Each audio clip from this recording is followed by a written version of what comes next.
This conference will now be recorded. अद्य मंगलवासरः अथवा भानुवासरः मार्च कृष्ण तृतीया चतुर्थी च अंगारकी इति लोके दिनांक 2 मार्च 2021 चरक सूत्र स्थान अध्याय 30 आयुर्वेद शास्त्र शंखं चक्रं गदरुकान् दधतमृतकटं चारुदौर्भिश्चतुर्भिः सूक्ष्मस्वच्छातिहृद्यां शुकपरिविलसन् मौलिमं भोजनेत्रं कालाम्भोधोज्ज्वलाङ्गं कटितटविलसच्चारुपीताम्बराढ्यं वन्दे धन्वन्तरिं तं निखिलगतवनः प्रौढदावाग्निलीलम् प्रौढदावाग्निलीलम् ब्रह्मणो हि समारब्धा मात्रे आद्येषु पूरिताम् अस्मदाचार्यपर्यन्तां वन्दे गुरुपरम्पराम् आयुर्वेदरतं वन्दे माधवाख्यं महागुरुम् आयुर्वेदामृतं सर्वं शिष्येभ्यो यः प्रदत्तवान् द्रष्टाज्ञानी दृष्टकर्मा कृतकर्मा तथैव च अध्यापको विषक्श्रेष्ठो महान् संशोधकस्तथा गुणैरेतैः समुदितैः यत्कार्यं प्रतनोति सः समृद्ध्यर्थं हि कार्यस्य वयं नु प्रयतामहे सरस्वत्यै नमो यस्याः प्रसादात् पुण्यकर्मभिः बुद्धिदर्पणसङ्क्रान्तं जगदध्यक्षं ईक्षते आत्रेयं प्रथमं वन्दे आयुर्वेदजगद्गुरुम् आयुर्वेदामृतं सर्वं गृहीत्वा हि सुरेश्वरात् अग्निवेशादिकेभ्यो यत् प्रयच्छति सत्तमः प्रथमं तन्त्रकर्तारम् अग्निवेशं नमामि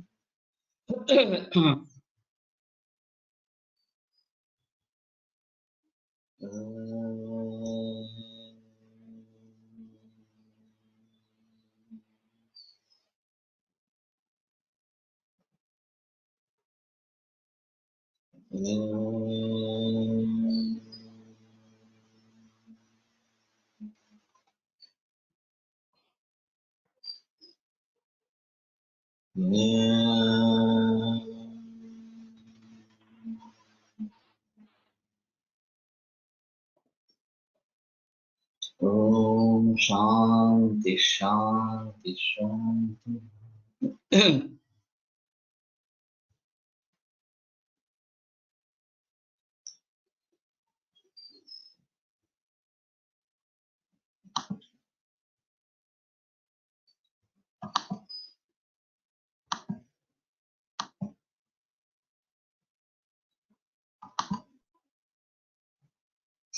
तत्र विशेषा पृष्ठेन एवं चतुर्णां ग्रुक्साम्युजुर अथर्ववेदानाम् आत्मनो अथर्ववेदे भक्तिरादेश्य वेदो हि अथर्वणो दानस्वस्थेन बलिमंगल होमन एव प्रायश्चित्त उपवास मंत्रादि परिग्रह चिकित्सां प्राह चिकित्साय च आयुषो हिताय उपदिश्यते। तो हमें अगर पूछा जाए वैद्य को कि ऋग्वेद यजुर्वेद सामवेद अथर्ववेद इनमें से किस कौन से वेद से आप जुड़े हुए हैं या कौन से वेद में आपकी भक्ति है, तो अथर्ववेद बता देना चाहिए, क्योंकि अथर्ववेद दान स्वस्थेन बलि मंगल होम नियम प्रायश्चित्त वगैरह इनके परिग्रह से चिकित्सा बताता है और चिकित्सा आयुष के हित के लिए बताई जाती है। तो जैसे कि मैंने कहा कि आयुर्वेद उत्क्रांत हुआ है या नहीं हुआ है, ये एक अहम मुद्दा है।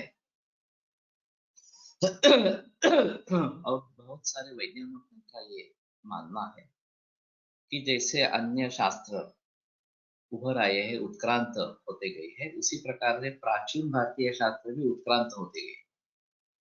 आयुर्वेद भी उसका एक अंश इस प्रकार का है। लेकिन मैं इस बात से कुछ हद तक ही सहमत हूँ, जो मूल तत्वज्ञान है आयुर्वेद का वो शाश्वत है, उसके बारे में कोई संदेह नहीं। फिर भी कालानुसार खाने पीने की चीजें, रहन सहन की चीजें बदलती रहती है, हवामान में बदलाव इस प्रकार का आता है और फिर उसके मुताबिक हमें अलगता से सोचना पड़ता है। फिलहाल पिछले 40-50 वर्षों में खाने पीने में काफी बदलाव आ गए। ये संकरित धान या संकरित पशु, ये एक अहम चीज थी। और फिर उसके बाद में chemical pesticides, chemical fertilisers, preservation techniques काफी इस प्रकार से बढ़ गए हैं, बदल चुके हैं। और विदेशों से कई पदार्थ आकर यहाँ पे स्थिर हो गए हैं हमारे रोजाने प्रयोग में। ये अभी पदार्थ है। बहुत सारे वैद्य प्रदेश में विदेश में घूम के आए हैं, विदेश में लेक्चर दी है। मैंने भी काफी देशों में लेक्चर्स दी है। तो इस प्रकार की स्थिति में अब ग्लोबल विलेज, ये जो संकल्पना है कि ये पूरा विश्व ही एक देहात जैसा है। और फिर कहाँ क्या उपलब्ध है, कहाँ के किस प्रकार के रहन सहन है, किस प्रकार का क्लाइमेट किस कंट्री में है, कौन से ऋतु है, ये सभी बातें भी भिन्न भिन्न इस प्रकार की है, अलग अलग इस प्रकार की हो गई। तो ऐसे हालात में आज का स्वस्थ वृत्त भी बदल गया है। पूरे मानव जाति के लिए अगर स्वस्थ वृत्त का निर्देश करना है तो हमें विश्व भर के लोगों को इसमें जुड़ा लेना बहुत जरूरी इस प्रकार का रहेगा, और सभी के बारे में सोचना जरूरी पड़ेगा। और फिर पर्यावरण में आए हुए बदलाव, और ऋतुओं में उसके जरिए आने वाले बदलाव, ये सभी चिंता का विषय है अभी। प्रदूषण काफी बढ़ गया है, केमिकल रिवोल्यूशन ये जो हुआ, तो पोल्यूशन काफी बढ़ गया इस प्रकार से। तो हमें इन सभी के बारे में सोचना है, क्योंकि हम इन्हीं कारणों से उत्पन्न हुए रोगों के बारे में विचार करते हैं। तो इन सभी के बारे में सोचना ये एक अहम इस प्रकार का मुद्दा होगा। और दूसरी चीज जो बहुलकर सर का मैंने जिक्र किया था कि उनका पीएचडी का थीसिस अथर्ववेद और आयुर्वेद इस प्रकार का था, और उनका कहना था कि आयुर्वेद उत्क्रांत हुआ है। पहले दैव उपाश्रय चिकित्सा में ज्यादा इस प्रकार का भराव होता था, या उसके बारे में ज्यादा जिक्र किया जाता था। वो बदलकर युक्ति व्यापाश्रय चिकित्सा प्रधान इस प्रकार की हो गई। तो ये एक अहम परिवर्तन आयुर्वेद के क्षेत्र में आया, ऐसा उनका संशोधन। और वैसे भी वातक के 5 प्रकार चरक ने बताए हैं, सुश्रुत ने पित्त के बताए हैं, वात्मक में कफ के बताए हैं। तो ये भी उत्क्रांति है इस प्रकार से कहा जाता है। लेकिन वात पित्त कफ मूल है, और उन्हीं के जरिए स्वास्थ्य बनता है, उन्हीं के जरिए रोग होते हैं। ये सिद्धांत कॉमन है, उसमें कोई परिवर्तन नहीं आया। तो जो न बदलने वाले इस प्रकार के भाव है, जो न बदलने वाला इस प्रकार का तत्व ज्ञान है, उसको हमें साथ में रखना पड़ेगा। और उसमें जो बाकी चीजें है उसमें परिवर्तन आ सकता है, इसके बारे में संदेह इस प्रकार का नहीं है। तो उसके लिए हमें कुछ करना पड़ेगा। और युगानुरूप संदर्भ इस प्रकार की संविधानों का निर्माण आवश्यक इस प्रकार का रहेगा। तो इस बात को भली भांति हम समझे, और मूल ढांचा जो है, मूल तत्व ज्ञान जो है, वो बदलने वाला नहीं है, ये पक्का ध्यान में रखें। बाकी ये खान पान की चीजें वगैरह ये बदलती रहेगी, रोग भी नए नए उभरते आते रहेंगे, और वैसे उनको अकाउंटेड भी किया गया है। आगे वाले ग्रंथों में आमवात, फिर उपदंश, शीतलिका, मसूलिका वगैरह वगैरह रोगों के बारे में बताया गया है, उनका निदान बच्चे देने की कोशिश हुई है। तो ये सिलसिला चलता रहेगा, ऐसा नहीं है कि आयुर्वेद रुकने वाला है। एक बड़ा आक्षेप आयुर्वेद या प्राचीन भारतीय शास्त्रों पर है कि उसमें कुछ संशोधन नहीं होता। और इसके लिए वो स्टैग्नेंट हो जाता है, और फिर कुछ काम का नहीं रहेगा। तो ये बात तो नहीं है। कि तत्वज्ञान जो है वो काफी अकोमोडेटिव है, सर्वसमावेशक है। जो भी नई नई चीजें आएगी उसको हम समेट लेंगे। रसशास्त्र उसका एक अच्छा उदाहरण है। ये सातवें शतक में आरंभ हुआ और फिर डेवलप हुआ, तो उसको आयुर्वेद में एमालगमेट करके कर दिया। वो आयुर्वेद में उसका स्वीकार इस प्रकार का हुआ। और फिर जो आयुर्वेद में वर्णित जो रोग वगैरह है उनके बारे में जो औषधियां हैं रसशास्त्र से आई हुई, उसके बारे में काफी बहस आगे हुई है।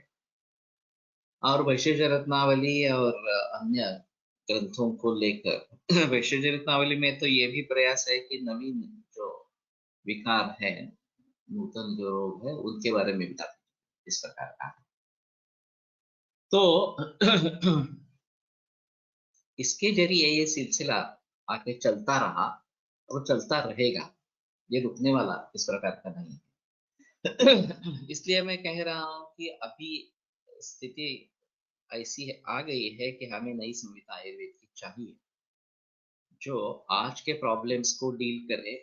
हमारी जो समस्याएं अभी हम जिनका सामना कर रहे हैं उनके बारे में हमें सलाह दे। इस प्रकार के नई संहिता की आवश्यकता आज के काल में है। और न जाने आगे 50-100 वर्षों के बाद फिर से आवश्यकता होती रहेगी। ये तो सिलसिला चलता है इस प्रकार।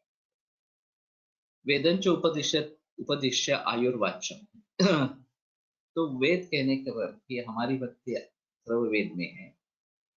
फिर आयुवाच्यम। तो आयुष के बारे में बताना है इस प्रकार। तत्र आयुष चेतना वृत्ति जीवितम अनुबंधो धारी चेति एक और था। तो आयु, चेतना, अनुवृत्ति, जीवित, अनुबंध, धारी, ये सभी एक अर्थ के हैं। ये आयुष के पर्याय इस प्रकार के हैं। तो शरीरेन्द्र सत्वात्म संयोगो धारी जीवितम नित्यकश्च अनुबंधश्च पर्यायैरायुरुच्यते। जो पहले अध्याय में कहा गया। और यहाँ चेतनानुवृत्ति, जीवित, अनुबंध और धारी, इस प्रकार से अर्थ बताए गए। तो अनुबंध का अर्थ दो तरीके से किया जाता है। एक ही आयुष में बाल्यावस्था से लेकर या वृद्धावस्था तक मैं एक ही हूँ, उसका अनुबंध मेरा चलता आ रहा है। या जन्म जन्म का जो अनुबंध है, पिछले जन्म, अगला जन्म, इसमें एक श्रृंखला है, आयुष एक श्रृंखला है। और चूंकि मैंने पूर्व जन्म में जो भी कुछ पाप पुण्य कर्म किए होंगे उसका फल मुझे इस जन्म में भुगतना है। और जो भी मैं इस जन्म में करूंगा और उसका फल शेष रह जाता है, तो मुझे आगे वाले जन्म में उसको भुगतना पड़ेगा। तो ये अनुबंध है, एक श्रृंखला है। और केवल इस जीवित का विचार, इस आयु का विचार हम नहीं करते, पिछले आगे वाले इस प्रकार के भी आयुष का विचार हमें करना ही पड़ता है। तो ये बात ध्यान में रखनी चाहिए कि अनुबंध, जीवित, धारी और चेतनानुवृत्ति। चेतनानुवृत्ति जैसे मैंने कहा कि जो बाल्यावस्था में मैं हूँ वही तारुण्यावस्था में हूँ, वही मैं वृद्धावस्था में हूँ। ये एक तरीके की चेतनानुवृत्ति इस प्रकार की है।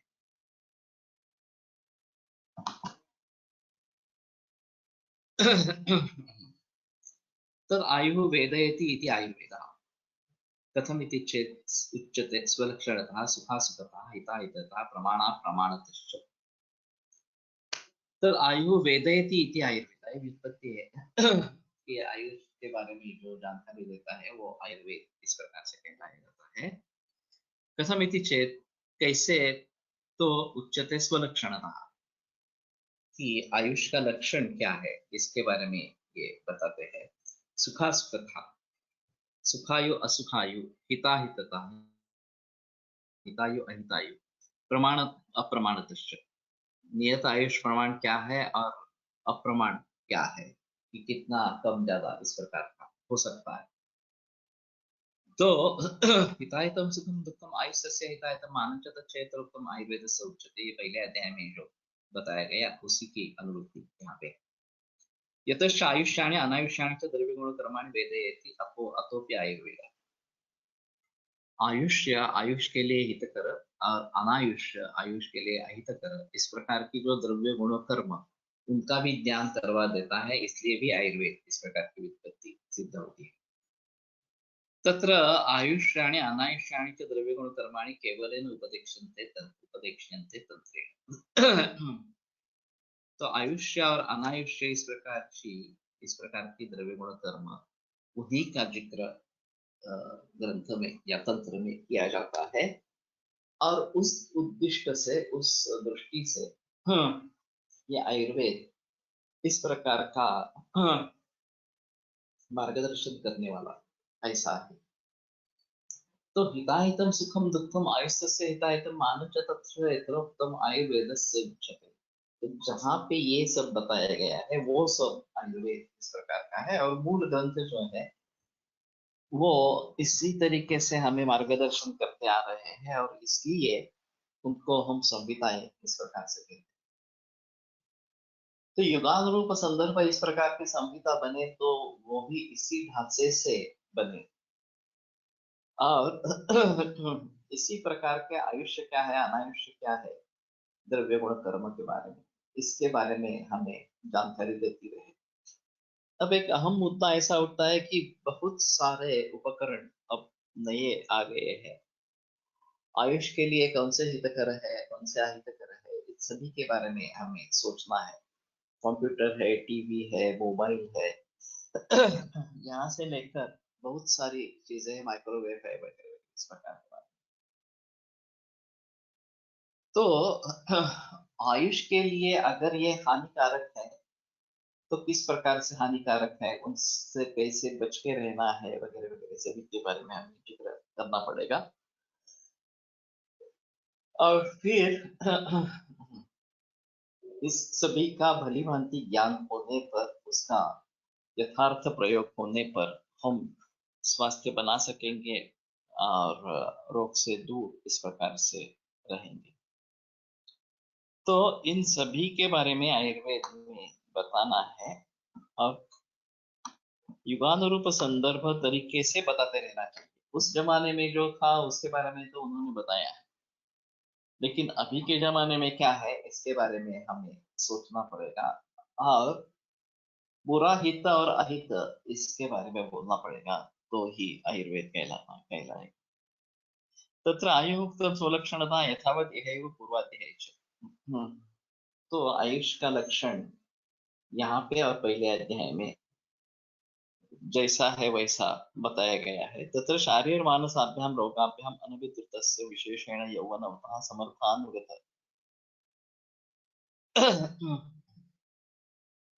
बलवीर्य यश पौरुष पराक्रमस्य ज्ञान विज्ञान इंद्रियार्थ बल समुदय वर्तमानस्य।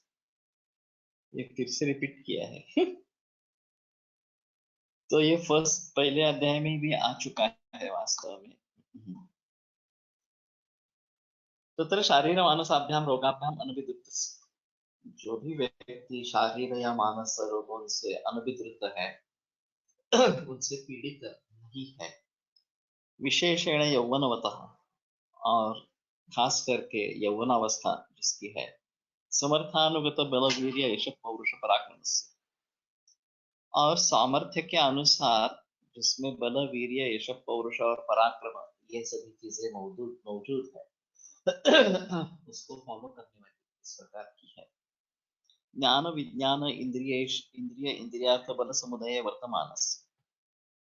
ज्ञान विज्ञान इंद्रिय इंद्रियार्थ बल, इनका समुदय, इनका उचित उदय, या ये सभी का साथ में रहना, इस प्रकार की जिसकी स्थिति वर्तमानस्य परमर्धि रुचिर विविध उपभोगस्य। परम ऐश्वर्य रुद्धि और रुचिर विविध उपभोगस्य, विविध प्रकार के रुचिर मनोहर इस प्रकार के उपभोग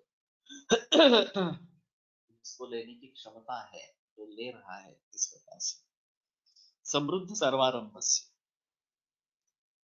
कि जो भी कार्य आरंभ करेंगे सर्व आरंभ समृद्ध इस प्रकार के रहेंगे, कि छोटा कुछ सोचते ही नहीं है, जो भी सोचेंगे वो बहुत बड़ा कार्य इस प्रकार का रहेगा और समृद्धि रहेगी उसमें कि ये ऐसा इसमें एडजस्ट कर लो वगैरह, ऐसी बात नहीं है। जो भी चीजें चाहिए वो सभी हमारे पास मौजूद इस प्रकार की हो, तो जो भी आरंभ होगा समृद्ध इस प्रकार का आरंभ होगा।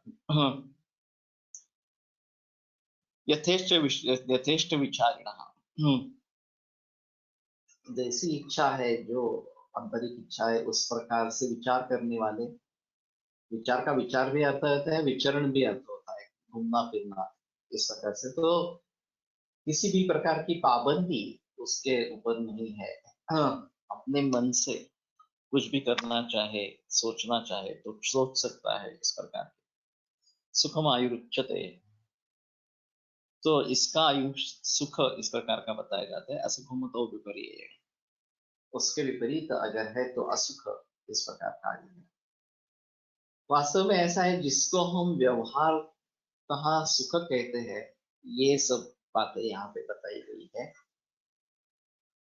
आंतरिक सुख कुछ अलग ही होता है, और बाकी सब इस प्रकार से सुविधाएं हो या न हो तो भी आंतरिक सुख हो सकता है। लेकिन ये अगर हमारे पास है, रुचिर परमरुद्धि रुचिर विविधों को भोगस्य इस प्रकार की स्थिति है, तो ठीक है। जिसको वास्तव में लोग सुख कहते हैं वो सभी सुख हमारे पास मौजूद है, ऐसा है उसका अर्थ होगा। वास्तव में ऐसा होता है कि धन सुख का एक साधन बताया जाता है, क्योंकि सुख निर्माण करने वाले जो साधन है वो धन से खरीदे जाते हैं।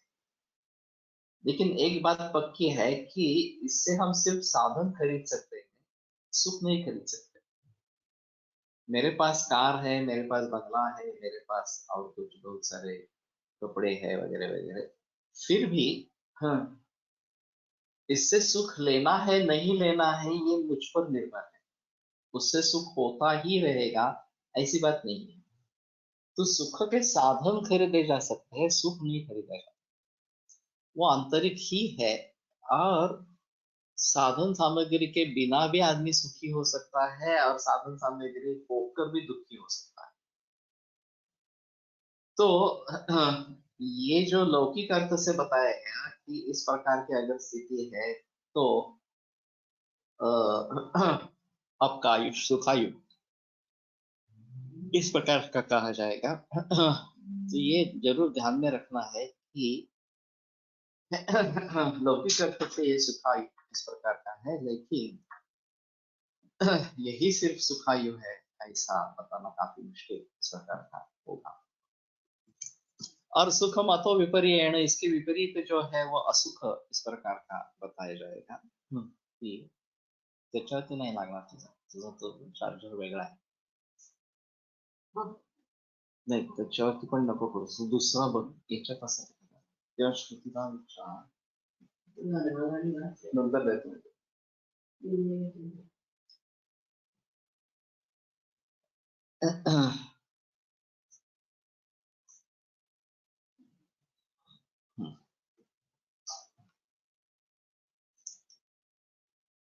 असुखमतो विपर्यण, अगर हमारा शरीर शारीरिक या मानस रोगों से आक्रांत है, वृद्धावस्था है, दूसरे पर डिपेंडेंस है, धन नहीं है, जो भी कार्य करना चाहते हैं वो कार्य करने की क्षमता नहीं है, तो ये असुख आयु इस प्रकार का बताया जाएगा।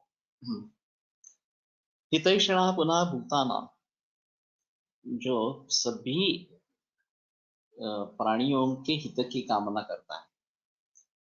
पुनः भूताना, सभी जो सजीव है उनके हित की कामना करने वाला परस्पाद उपरतस्य, दूसरे से दूसरे के संपत्ति से जो दूर हो गए उपरत इस प्रकार का होता है। तो दूसरे के संपत्ति की जिसको लालसा इस प्रकार की नहीं है, सत्यवादी ना, जो सत्य कहने वाला, सत्य बोलने वाला इस प्रकार का है। क्षम परस्य, क्षम परायण इस प्रकार का है। तो क्षम दम शांति भेद दंड वगैरह इस प्रकार की जो नीति बताई जाती है, तो उसमें शम सबसे अहम बताई जाती है और प्रायः उसी को करना है। अगर उससे बात नहीं बनती है तो ही दमन या फिर आगे भेद दंड इस प्रकार का प्रयोग करना है, ऐसा कहना है। परीक्षकारिण, हाँ, परीक्षा करके ही कार्य प्रवृत्त होने वाले, फिर उसके आधार पर करने वाले।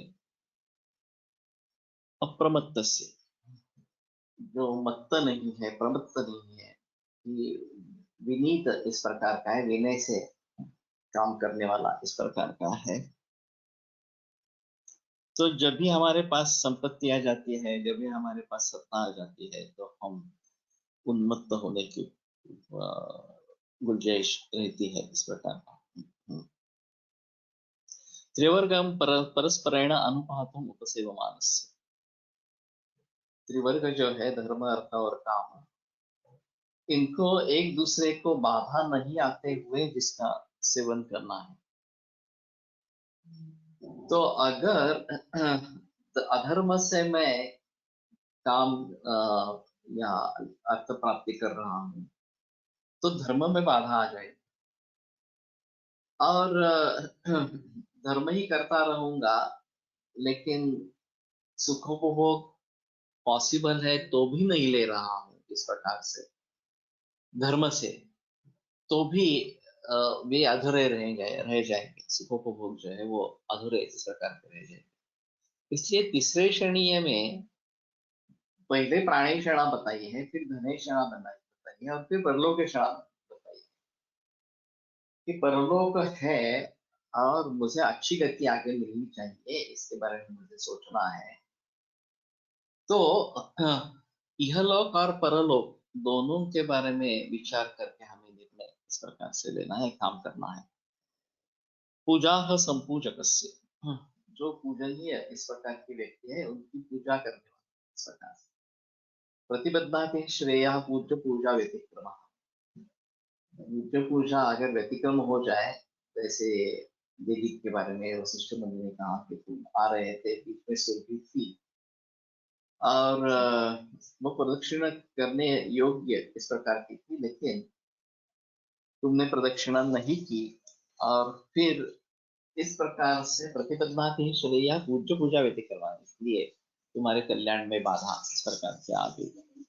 तो ये करना चाहिए, ज्ञान विज्ञान उपशमशील, ज्ञान विज्ञान और उपशम, ये जिनका शील है, तो कंटिन्यूसली ज्ञान और विज्ञान के लिए प्रयत्न करते रहते हैं, कंटिन्यूसली उपशम के लिए प्रयत्न इस प्रकार से करते रहते हैं।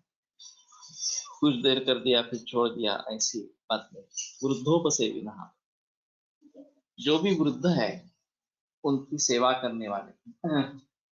तो अर्थ विद्या, अर्थबंध वयो विद्या वृत्ति तो था, ये अष्टांग संग्रह में स्वस्थ वृत्ति में आया, सब वृत्ति में।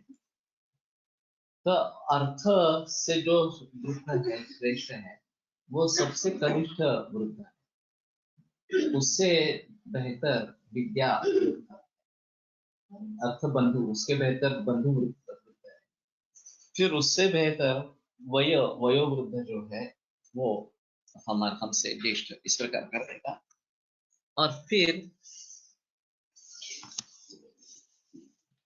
विद्यावृद्ध जो है, और सबसे श्रेष्ठ आचरण जिसका श्रेष्ठ है, वृत्त वृत्त, ये सबसे श्रेष्ठ इस प्रकार का रहेगा।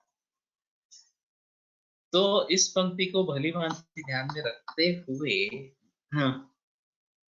हमें वृद्धों की सेवा करनी चाहिए, उनसे सीखते रहना चाहिए, ये एक अहम चीज है। अभी काफी देशों में सीनियर सिटीजन होम्स है, और विदेशों में तो ये काफी बड़ा चक्कर है कि घर पे कोई रहता नहीं है, सभी को सीनियर सिटीजन होम में इस प्रकार से जाना पड़ता है। अब ये सोसाइटी के लिए, सरकार के लिए बड़ा बोझ बन जाता है, क्योंकि ये समझते हैं कि इनकी प्रोडक्टिविटी, क्रिएटिविटी कुछ भी नहीं है, ये सिर्फ जी रहे हैं, इसलिए उनके पालन की जिम्मेदारी गवर्नमेंट पे है, और उसके लिए खर्चा होता रहता है, और प्रोडक्टिविटी बिना इस प्रकार का खर्चा, ये काफी दिक्कत वाला मामला इस प्रकार का। तो इनका समाज के लिए कैसे उपयोग करें, ये थोड़ा सा देखना चाहिए। और अगर उपयोग हो न हो तो भी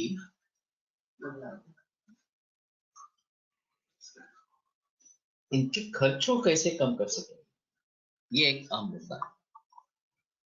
मैंने एक मॉडल सोचा था सीनियर सिटीजन होम्स के लिए, योग आयुर्वेद बेस इस प्रकार का,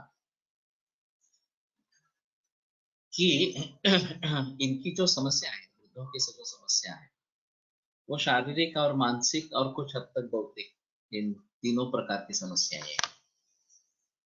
शारीरिक में धातु क्षय होने लगता है, अग्नि बल कम हो जाता है, शरीर का बल कम हो जाता है, तो उठने बैठने में, चलने में तकलीफ इस प्रकार की होती है, नींद नहीं आती है, और फिर काम करने की शक्ति बहुत कम इस प्रकार की हो जाती है।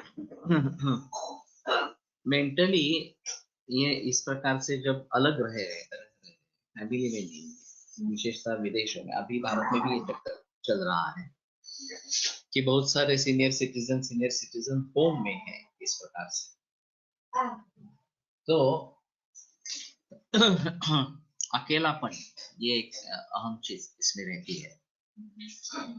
तो अगर फैमिली सिस्टम इंटैक्ट है तो ज्यादा अच्छा है, अगर नहीं है ऐसे पर इस प्रकार के सीनियर सिटीजन होम में रहना है तो उसके बारे में, वहाँ रिक्रिएशन कैसा हो, वहाँ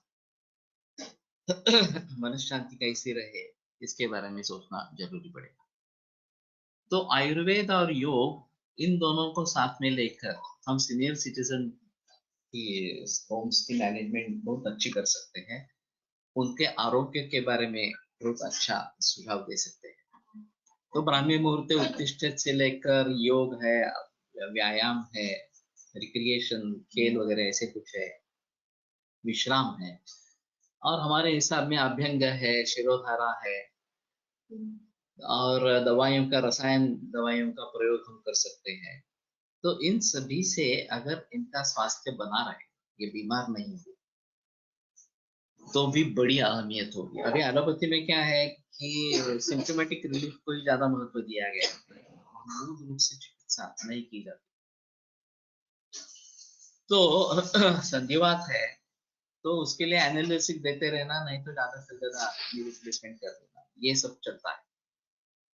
तो उसके बजाय वात को काबू में रखने के लिए हमारे यहाँ स्नेहन स्वेदन वगैरह बहुत सारे अच्छे तरीके हैं जिसको हम भलीभांति प्रयोग में ला सकते हैं। तो ये सब अगर हम करेंगे तो स्वास्थ्य बना रहेगा, और स्वास्थ्य अगर बना रहेगा तो खर्चा कम होगा, तो इकोनॉमिकल मॉडल होगा। और सभी गवर्नमेंट ये चाहेंगी कि हाँ ठीक है, अगर हमारा खर्चा कम होता है और ये अच्छी तरीके से जीते हैं, वृद्ध व्यक्ति है, तो उनके लिए भी बोझ काफी कम हो जाएगा। तो उनके लिए भी बोझ काफी कम हो जाएगा। तो उस दृष्टि से ये अच्छा मॉडल बन सकता है, और हमारे पास देने के लिए बहुत अच्छी चीजें हैं, योग है, आयुर्वेद है, इस प्रकार से खाने पीने के बारे में हम काफी जिक्र कर सकते हैं, आयुर्वेदिक डॉक्टर वहां पे रख सकते हैं, मसाजिस्ट रख सकते हैं। तो इन सभी के जरिए उनका स्वास्थ्य कैसे बनाएंगे, ये बात हो सकती है। तो मेरे मन में है, इसके बारे में मैंने लिखा भी था, शायद एक पावर पॉइंट प्रेजेंटेशन भी बना के रखा है, लेकिन ये सक्सेस नहीं हो पाया क्योंकि उस प्रकार के लोग नहीं मिले कि जो इसको आगे बढ़ाएंगे इस प्रकार से। लेकिन यह अच्छा तरीका इस प्रकार का हो सकता है। और दूसरा जो है वो बच्चों के बारे में हम इस प्रकार से सोच सकते हैं, प्रसूति गृह हम चलाएंगे, और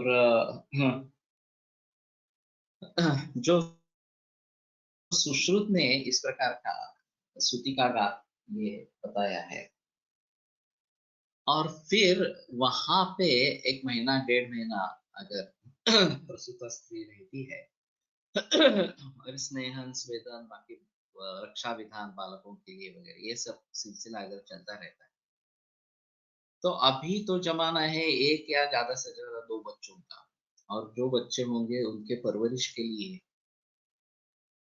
जो भी चाहे वो करने के लिए लोग तैयार हैं इस प्रकार से।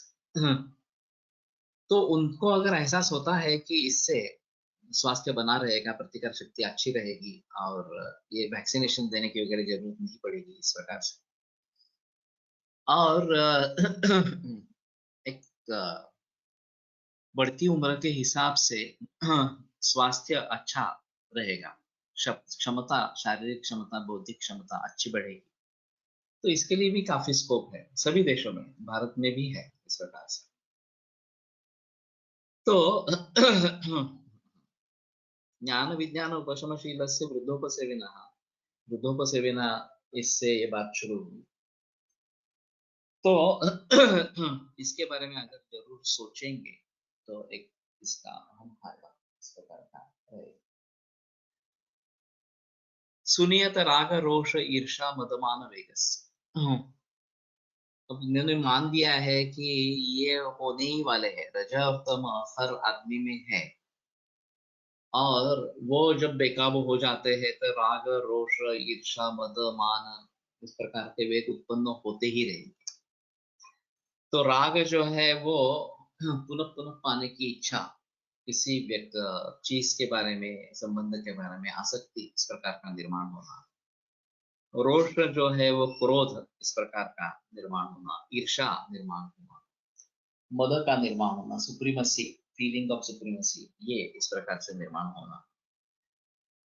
और इनके ऊपर काबू ही रखना है।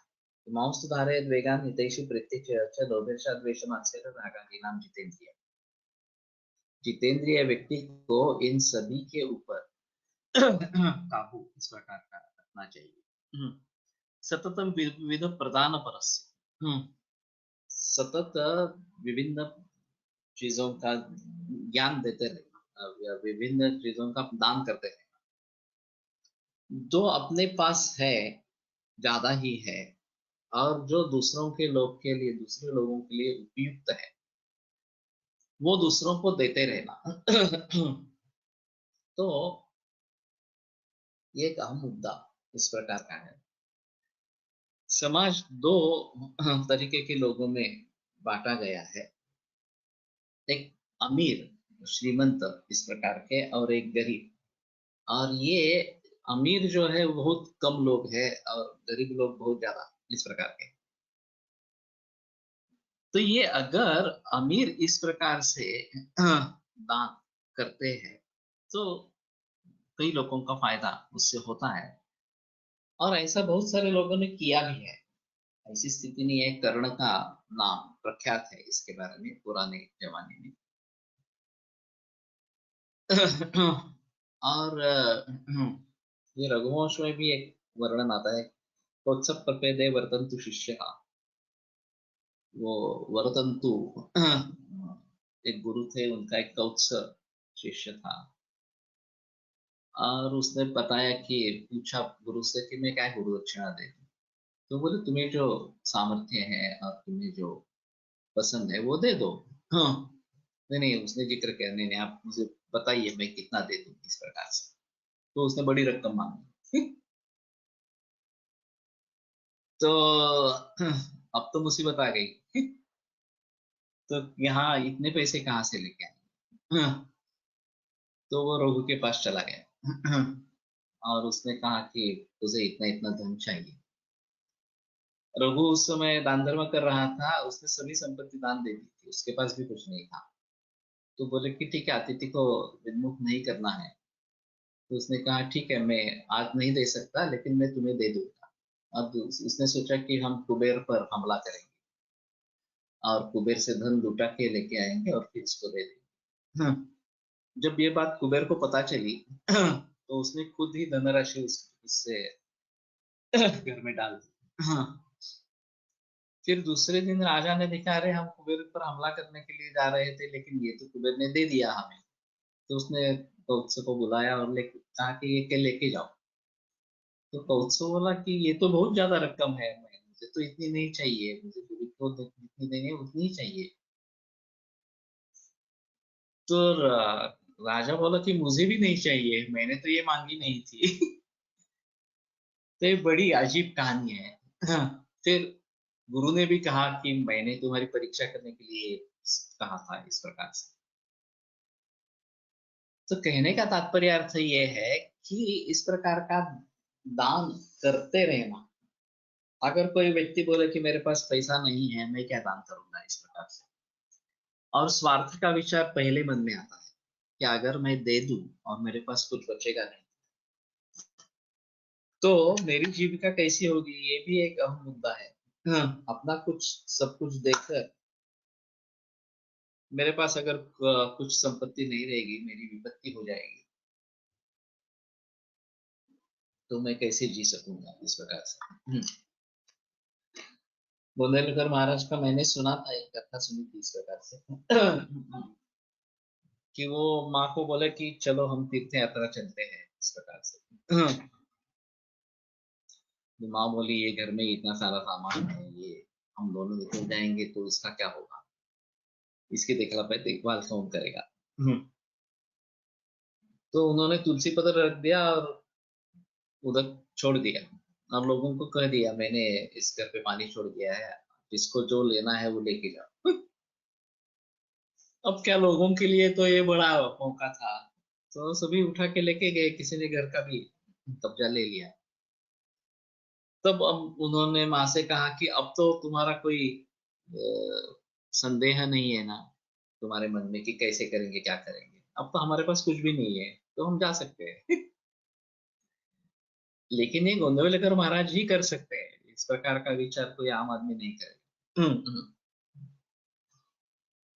तो लेकिन हमारे पास जो भी है वो अगर हम देते रहे, चाहे ज्ञान दे दो, एक गुरु ऋण इस प्रकार का कहा जाता है कि गुरु ने जो ज्ञान दिया है वो दूसरे को हम नहीं देंगे तो वो ऐसा ही रह जाता है, एक ऋण रह जाता है।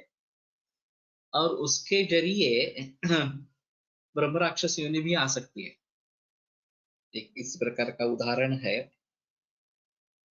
एक बहुत छोटा लड़का था 5-6 बरस का। और ज्ञान सीखने के लिए घर से बाहर निकला,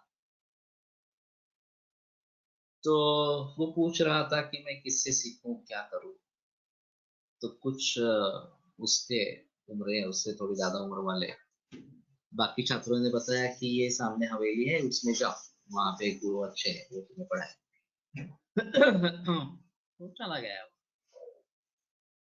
तो एक बूढ़ा आदमी था, हाँ, उसने पूछा कि तुम क्यों आए हो, तो उसने कहा कि मैं ज्ञान प्राप्ति के लिए आया। आप ज्ञान दे देंगे क्या, सिखाएंगे मुझे? तो बोले हाँ मैं सिखा सकता हूँ, लेकिन एक शर्त पर। तो बोले क्या शर्त है? तो कहा कि 12 बरस तक, जब तक ये विद्या अध्ययन पूरा नहीं होता तब तक ये घर छोड़ना, तुम बाहर नहीं जाओ। वो भी छोटा बच्चा था, उसने मान लिया। और फिर 12 बरस पूरे हो गए, उसका विद्या अध्ययन पूरा हुआ। अब गुरु ने बताया कि बस मेरे पास जो भी था मैंने तुम्हें दे दिया है, तुमने भी अच्छे तरीके से ग्रहण किया है, आज शाम का खाना खाएंगे और फिर मैं अपने रास्ते चलूं। तो शिष्य बोला अच्छा ठीक है, दोनों खाना खाने के लिए बैठे। और संयोग से घी कहीं दूर रहा था। तो बच्चे के ध्यान में आया कि घी दूर है तो वो लेके आना है, तो उठने लगा। तो गुरु ने कहा, "आपको उठने की जरूरत नहीं।" उसने अपना हाथ लंबा किया, वो घी लेके आया। तो ये देखते रहा। फिर उसने कहा कि मैं ब्रह्म राक्षस हूँ, मानो। लेकिन मुझे अच्छा शिष्य नहीं मिला, इसलिए मुझे ये योनि प्राप्त हो गई। मैंने ज्ञान किसी को दिया नहीं। अब तुम मुझे अच्छे छात्र मिले और मेरा उद्देश्य पूरा हो गया, तो आज मेरी भी मुक्ति होने वाली है और तुम भी आजाद इस प्रकार से हो जाओगे। तो ये बड़ी अजीब कहानी है। लेकिन हमारे पास जो भी ज्ञान है उसको तो कम से कम हमें देना चाहिए। विद्याधनम सर्वधन प्रधानम इस प्रकार का बताया गया है। न चोरहार्यम न चरागहार्यम तथा चोरहार, चोर उसको चुरा नहीं सकता, राजा उसको चुरा नहीं सकता, भाइयों में उसका बंटवारा नहीं होता, और उसका वजन भी नहीं है, बोझ भी नहीं है। व्यय कृते वर्धते एवं नित्यम। और धन की अपेक्षा से जो सामान्य धन है, व्यय कृते वर्धते एवं नित्यम, इसको दूसरे को देने से हमारे ज्ञान की वृद्धि होती है। तो विद्याधनम सर्वधन प्रधान, तो विद्याधन सबसे प्रधान इस प्रकार का। तो इस बात को ध्यान में रखते हुए जो भी हमारे पास है, अगर आपके पास अच्छी संपत्ति है तो वो दे दो लोगों को कि जिनको जरूरत है। चाहे वो वापस दे दे, ठीक है, लेकिन ये भी एक बात हो सकती है कि मैंने किसी को मदद की है, वो दूसरों को मदद करे। ये जो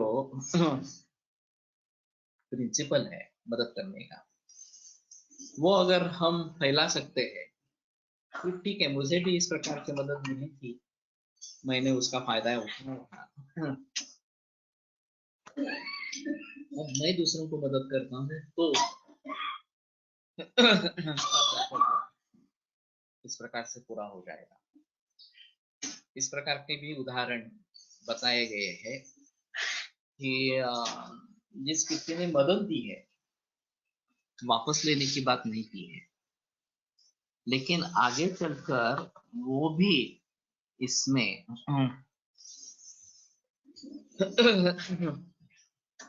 इसी परंपरा को आगे बढ़ाएंगे तो ये बेहतर इस प्रकार का होगा। तो एक परंपरा बनती रहेगी। पुराने जमाने में आपणिकाशनम यानी कि होटल या जो अन्न बेचा जाता है उसके बारे में जिक्र है। तो ऐसा नहीं था कि इस प्रकार का सुविधाएं नहीं थी, इस प्रकार की भी सुविधाएं थी। लेकिन लोग तीर्थ यात्रा पर चलते थे और लोग उनको आश्रय देते थे, उनको खाना पीना खिलाते थे, और बगैर किसी अपेक्षा से। अतिथि देवो भव, यह हमारी संस्कृति इस प्रकार की है। तो उसको लगता था कि इसके मुझे पुण्य मिलता है, और चाहे मेरे पैसे खर्च हो जाए, मुझे मेरे लिए कुछ असुविधा इस प्रकार की हो, फिर भी मुझे इससे समाधान मिलता है, और वो समाधान ही वास्तव है। नर्मदा परिक्रमा के बारे में काफी कथाएं हैं, और नर्मदे हर ये जो शब्द है, क्या पता अगर आप नर्मदा परिक्रमा कर रहे हैं, किसी भी घर के सामने जाकर आप नर्मदे हर कहेंगे तो वो समझ जाएंगे कि ये यात्री है, और फिर उनके पास जो भी है वो दे देंगे। इसमें ऐसी कहानी आई थी कि ऐसा ही कहा, और फिर गर्भ से आदमी बाहर आया और उसने हाथ जोड़े और बता दिया कि मेरे घर में कुछ भी नहीं है खाने के लिए, मुझे क्षमा करिए, लेकिन कल मेरे पास आइए, कल मेरे पास खाने के लिए होगा। तो ये सामने वाला जो मकान था वो आदमी सुन रहा था, तो उसने बाहर कहा कि हम अब आप हमारे यहाँ पधारे, हमारे पास भोजन का प्रबंध है। तो वहां पे गए। तो फिर तृण के बीज की सब्जी ऐसी कुछ वगैरह ऐसी कुछ थी या नहीं थी इस प्रकार से, लेकिन वो उन्होंने खिला दी। और वो पूरा परिवार भूखा रहा। वो खाना खाने के लिए बैठने वाले थे, तब ये सिलसिला हुआ कि सामने वाले ने कह दिया कि मेरे पास नहीं है, इस प्रकार से। तो इन्होंने अपना खाना छोड़कर उन उस यात्री को खाना दे दिया। परिवार को खाना। तो ये अजीब चीज है। हम इतने स्वार्थपरायण होते हैं कि इस प्रकार के भी लोग दुनिया में है, ऐसा सोच भी नहीं सकते। अनुभव करने का तो कुछ अलग ही इस प्रकार का है। तो कम से कम विद्या ज्ञान अगर हम दान देते हैं, विद्या दान देते हैं, तो हमें कुछ क्षति नहीं होते, हमारा ज्ञान बढ़ता है। इस ये तो बात सही है। मातृ ऋण, पितृ ऋण, गुरु ऋण की तरह निसर्ग ऋण भी रिटर्न करना चाहिए। सही।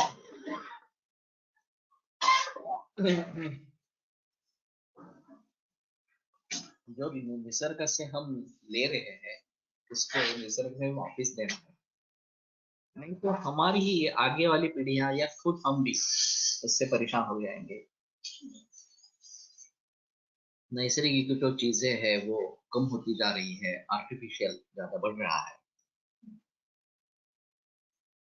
तो ये हमारे लिए ही अच्छा नहीं है।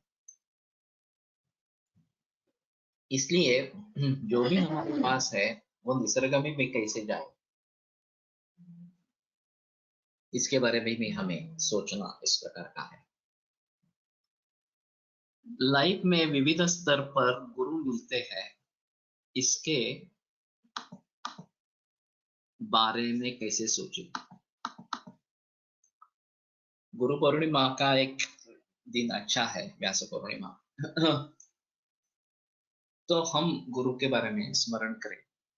हम यहाँ पुणे में तो गुरु पूर्णिमा उलटकर सर मुख्य गुरु, और फिर बाकी भी आयुर्वेद में जो गुरु हुए हैं, फणसरकर है, वेणुमाधव शास्त्री जोशी है, या बाकी भी बहुत सारे इस प्रकार के गुरु हैं। या संस्कृत के लिए मेरे काफी गुरु रहे हैं, मराठी गुरु जी रहे हैं, भागवत गुरु जी रहे हैं, वेंकटेश शास्त्री जोशी रहे हैं। तो उन सभी का कम से कम स्मरण करना, ये तो होना चाहिए।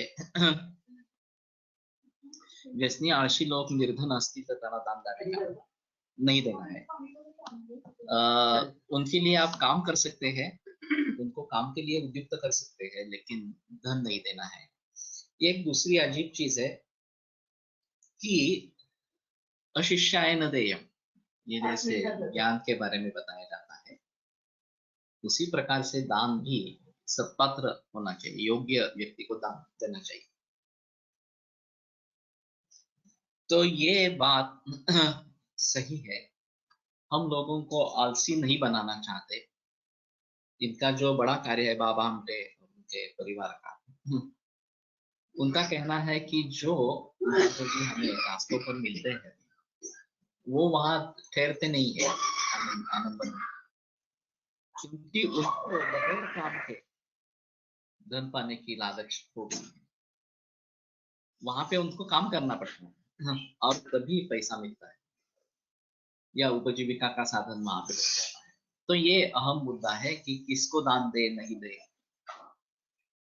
लेकिन अगर हम ढूंढेंगे तो हमें लोग मिलेंगे, हम ढूंढेंगे ही नहीं तो लोग नहीं इस प्रकार। मैं बहुत दिनों से ये सोच रहा हूँ, अभी ये यहाँ पे व्यक्त कर देता हूँ। मैं खुद का गुरुकुल बनाना चाहता हूँ, चलाना चाहता हूँ। और दो छात्र मेरे यहाँ पे पंजाब के आके गए हैं, प्रीति और आकाश। वो दोनों एक एक बरस, 1.5 बरस तक यहाँ पे रहे थे। अभी मैं सोच रहा हूँ कि इस प्रकार के कोई छात्र पुणे में आकर रहने के लिए तैयार है और मेरे ही क्लिनिक में डेडिकेटेड इस प्रकार के रहेंगे, और ये सुबह का वाचन वगैरह जो करते रहेंगे। तो मैं विद्या वेतन देने के लिए तैयार हूँ। जितना भी खर्चा एक महीने के लिए आता है, 6,000 रुपए ऐसा कुछ आता है पुणे में अगर रहने का है तो वो भी मैं देने के लिए तैयार हूँ। लेकिन सच्चिष्य होना चाहिए। उसको ज्ञान के लिए आशा होनी चाहिए कि मुझे ज्ञान पाना है। तो इस प्रकार के अगर अच्छे शिष्य मिलते हैं तो प्रैक्टिकल नॉलेज मेरे क्लिनिक में जो है वो देना भी मुझे पॉसिबल है। और ये तो तात्विक तो हम कर ही रहे हैं, इसमें कोई संदेह इस प्रकार का नहीं है। त्यांना कर्मशील होण्याचा बोध द्यावा हे त्यांच्यासाठी योग्य दान, लेकिन होता नहीं है। इस प्रकार से अगर बगैर काम किए धन मिलता रहता है तो ये मुश्किल हो जाता है। लेक सेमिनार इसके जरिए जो भी नॉलेज है वो दे सकते हैं क्या? ये तो दे सकते हैं, उसमें कोई प्रॉब्लम नहीं है। अभी तो ये टेक्नोलॉजी है तो उसके जरिए आप कुछ भी इस प्रकार से शेयर करते हैं। दान देताना माहित नसल्यास सत्पात्र कसे ठरवावे? थोड़ा मुश्किल है इसके बारे में बताना, लेकिन कुछ दिनों के बाद आपको विचार आपण करू नये म्हणते परमेश्वर करेल असं नहीं सांगते। ठीक है। कुछ दिनों के बाद पता चलता है कि व्यक्ति अच्छा है या नहीं है इस पर। तो लेकिन फिर भी अगर हमें दान ही देना है इस प्रकार से तो ज्यादा सोचने की जरूरत नहीं है। इस प्रकार की दुष्प्रवृत्तियां न हो। हाँ? जरा अवघड आहे, बघूया आता म्हणजे झालं 2-5 मिनिटात बोलतो। तुम्हाला किती वाजता निघायचं?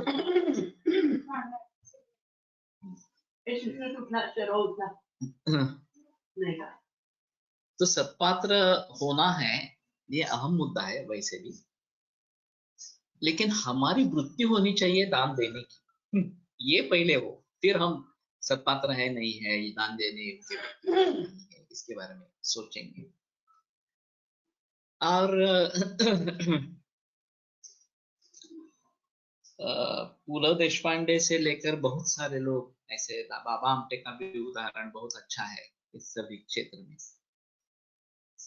कि जो भी उनके पास था वो उन्होंने इस प्रकार से दान में दिया है, काफी लोगों की मदद की है। रतन टाटा फाउंडेशन है ये। हाँ,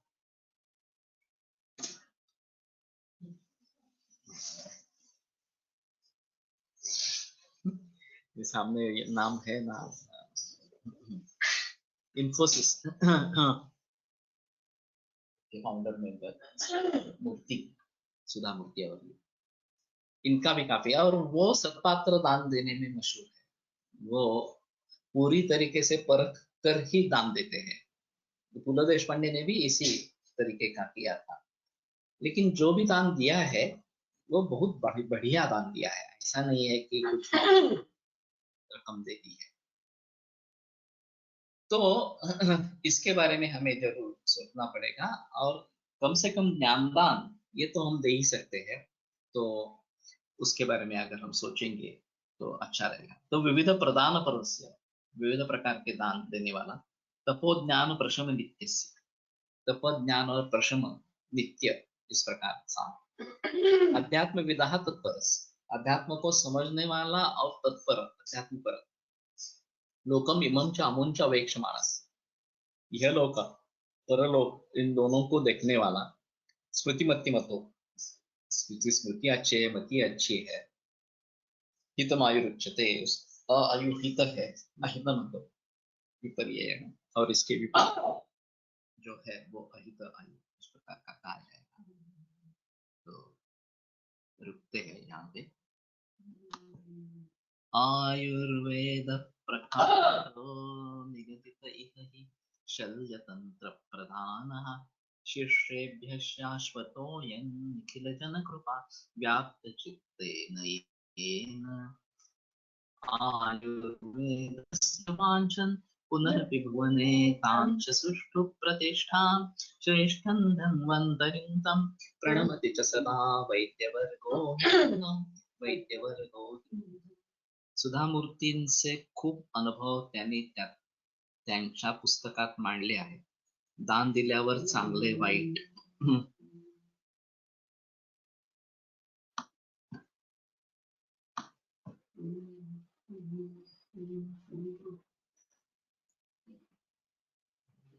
चांगले वाईट दोन्ही अनुभव त्यांना आलेले आहे. ये तो सही है. आप अपनी कमाई का एक फिक्स रेशो में अमाउंट अलग रखते चले और फिर जब कोई समय के साथ सत्पात्री मिले तो देते रहे. I generally says in government of municipal school teacher, please inform yoga candidate and pay his fees who is not able to pay. समझा kindly अगं तुझे सगळं आता श्रुती सगळं बरं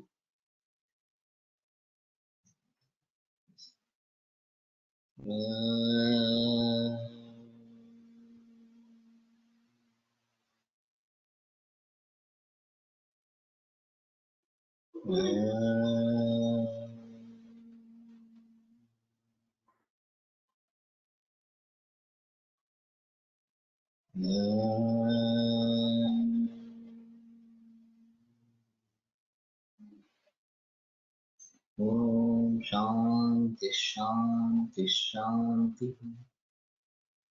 विरम्यते व्याख्यानव्यापारात् श्वः शांति.